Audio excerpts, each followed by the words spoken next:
Lasri mendekati sampan setelah memastikan ketika anak buah Guntur menjauh dari danau. Setelah tubuhnya dilempar ke danau, dia berusaha menahan nafas di air dan membiarkan tubuhnya di bawah arus agar mereka tidak curiga dan mengira Lasri sekarat dan akan mati. Napas Lasri terdengar besar setelah dia menghirup udara lagi. Perlahan dia melangkah sambil membungkukkan badan mendekati sampan dan berusaha melepaskan ikatan tali yang menahan sampan. Mata Lasri terus melihat ke arah rumah dengan rasa was-was dan tubuh gemetar takut ketahuan. Sakit karena luka di kedua lengannya ditahan meskipun sangat perih. Darah yang mengalir terhapus air danau karena semua tubuhnya basah. Lasri berusaha sekuat tenaga menahan sakit saat tangannya mencoba melepaskan ikatan tali sampan. Setelah Lasri berhasil melepas ikatan tali sampan, dia mendorong sampan tersebut ke arah tengah danau. Dia menaiki sampan dan berusaha mengayuh sampan sekuat tenaga. Sangat sulit, karena kedua lengannya masih mengeluarkan darah dan sangat perih. Luka yang disiram air danau semakin membuatnya kesakitan. Lasri terus berusaha mengayuh sampan di kegelapan subuh dan udara dingin. Dan akhirnya, Lasri sampai di seberang danau. Setelah dia turun dari sampan, dia melangkah menuju ke dekat semak-semak agar mudah bersembunyi dan tidak terlihat orang lain.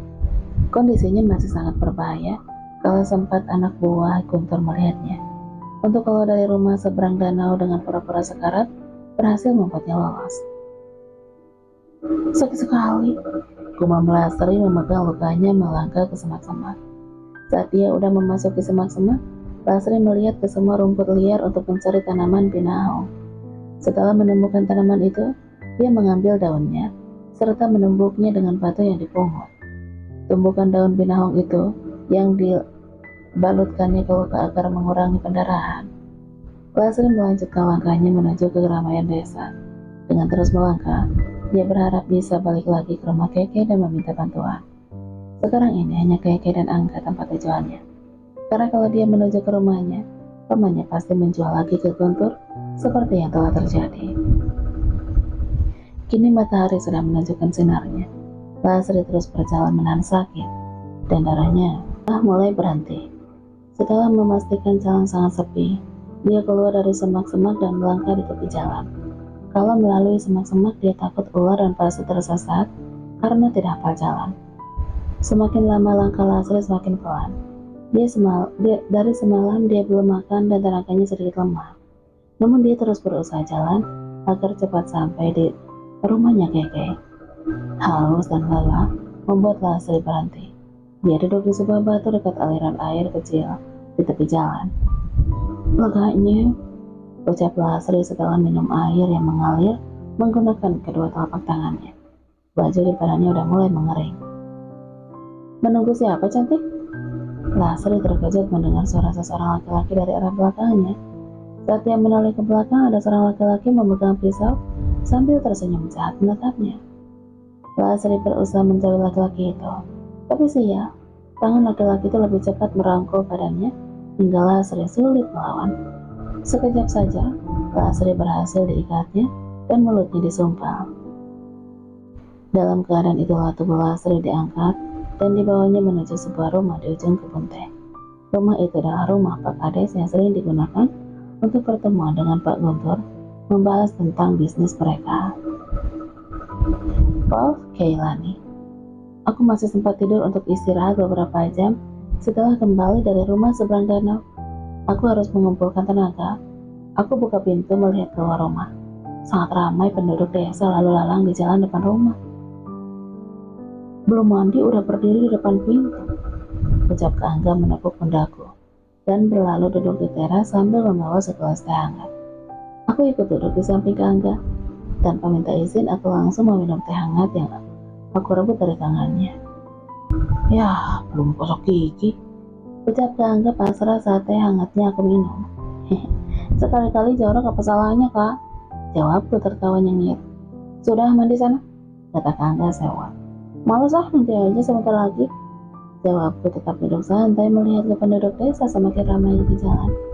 Kok ramai sekali hari ini, Kak? Tanyaku heran. Kata Ayu, sekarang ada acara pesta panen. Ini sekali setahun diadakan di desa ini. Semua penduduk baik dari desa sebelah juga ikut meramaikannya. Ada hiburan pentasnya, Kay? Oh, jadi namanya pesta panen. Aku kok baru denger. Dulu tidak pernah seperti ini. Ucapku. Kebiasaan ini baru sekitar 5 tahun ini. Ini program dari kepala desa agar bisa mengambil hati penduduk desa dan memperpanjang masa jabatannya. Kata saja dia tidak lepas dari jabatan kepala desa. Aku memikirkan Lasri, Kak, diriku. Kakak juga memikirkannya. Apa langkah kita selanjutnya, Kak? Tanya ke Angga. Aku mau menyelamatkan Lasri. Aku tidak mau nyawanya sia-sia seperti Karami. Ucapku dengan mata berembun. Entah kenapa setiap gadis yang jadi korban Pak Guntur membuat aku berpikir mereka bernasib sama dengan Karami. Ini bukan masalah Lasri, bukan keluarga aku. Tapi aku tidak mau menyesal karena membiarkannya menjadi korban perbuatan Guntur dan istrinya. Lasri gadis yang tidak bersalah sama seperti Karami. Jangan sedih, setelah semua penduduk desa sibuk dengan acara pesta panen, aku akan ke rumah itu lagi dan menolong Lasri.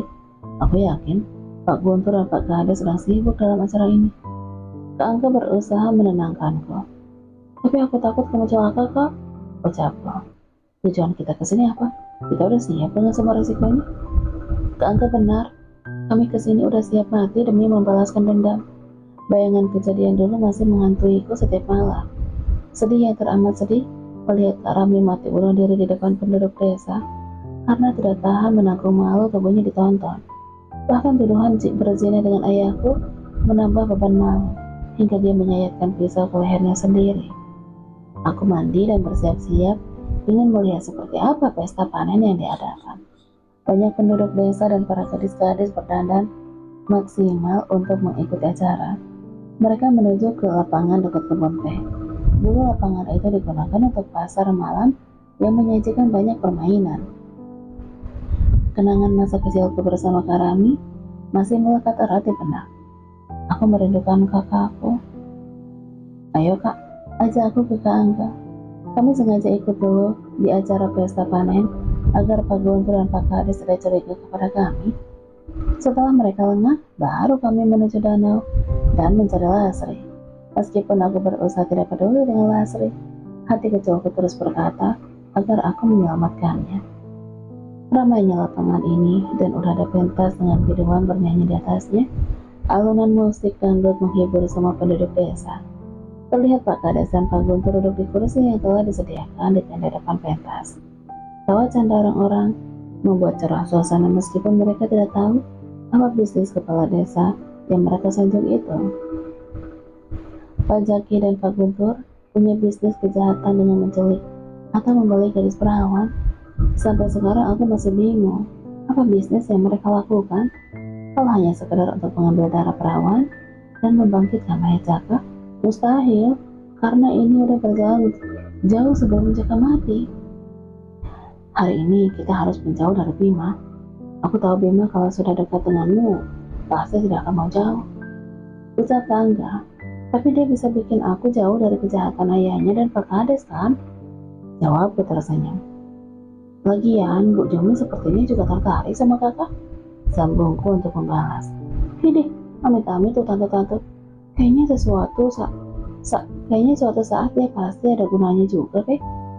Tidak sia-sia aku punya kakak sepupu ganteng. Ucapku bikin Kak Angga melambung. Cantik dan ganteng itu anugerah. Kami sama-sama tertawa sambil menikmati suasana keramaian desa. Saat kami berdiri di sudut lapangan mengikuti acara, mataku tertuju kepada Pak Kades yang bangkit dari duduknya dan melangkah ke belakang panggung. Di belakang panggung dia berbicara dengan seorang laki-laki dengan mimik wajah serius dan mencurigakan. Setelah itu mereka pergi meninggalkan acara. Kak, aku mau mengikuti Pak Kades. Aku curiga dengan apa yang dilakukannya. Ucapku kepada Kak Angga. Biar kakak aja, Kek. Aku pergi duluan agar Pak Guntur tidak curiga. Oke, nanti kakak menyusul, jawab Kak Angga. Aku mengikuti Pak Kades dan laki-laki itu. Entah kemana tujuan mereka, tapi sepertinya mereka menuju ke sebuah rumah di ujung kebun teh yang tidak jauh dari lapangan. Aku terus mengikuti mereka. Dalam pikiranku, mungkin aku bisa membalaskan dendam jika ada kesempatan yang tepat karena semua penduduk desa sedang asik menikmati acara. Pak Kades dan laki-laki itu memasuki rumah di ujung kebun teh. Aku masih ingat kalau aku pernah diundang ke rumah ini untuk acara pertemuan desa yang batal aku hadiri. Karena Bima mengajakku ke rumah seberang danau.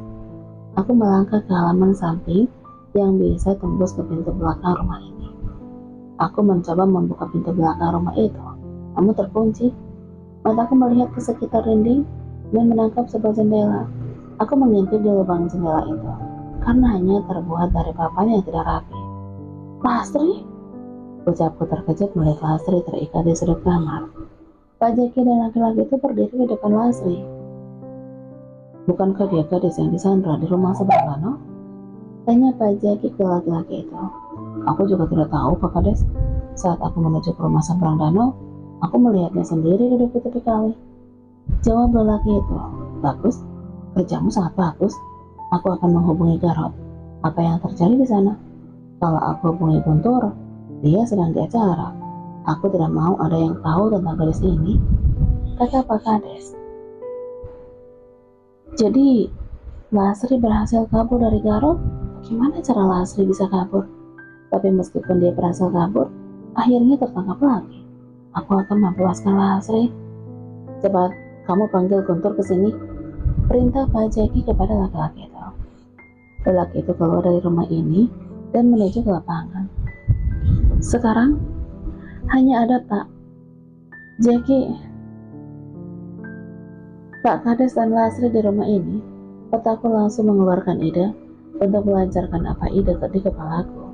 Aku langsung mengirim pesan ke Kangka. Setelah mengirim pesan, aku menunggu apa yang akan terjadi. Kulihat Pak Jeki duduk di depan Lasri sambil melakukan sedikit pelecehan, meskipun tidak merangkul perawan Lasri. "Kamu sangat menggiurkan, cantik," ucap Pak Jeki tertawa jahat menikmati bibir Lasri. Lasri terus berusaha memalingkan wajah dari Pak Jeki, meskipun percuma. Tidak begitu jauh dari depan rumah, aku melihat penduduk desa berbondong-bondong sambil membawa potongan kayu dan pisau menuju ke rumah ini. Aku juga melihat ke Angga, yang semakin membuat aku terpana. Pak Guntur juga melangkah di belakang penduduk. Apa yang dilakukan ke Angga sehingga penduduk desa dan Pak Guntur beramai-ramai menuju ke rumah ini?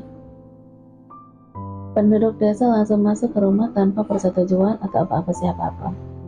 Mereka terlihat marah seperti mengincar sesuatu. Aku ikut bergabung di belakang penduduk desa dan melihat ke dalam. "Mana pencurinya?" ucap seorang penduduk sambil membuka pintu kamar. Saat mereka mencoba masuk ke kamar, semua mata terpana melihat Pak Kades memeluk tubuh Lasri yang masih terikat. "Tolong!"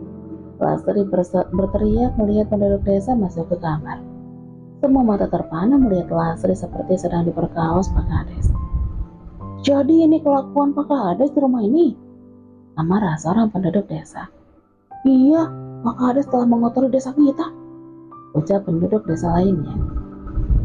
"Kita arak saja dia keliling desa. Dia berusaha memperkaos gadis ini. Iya, arak Pak Kades biar jadi contoh bagi penghuni desa yang lainnya.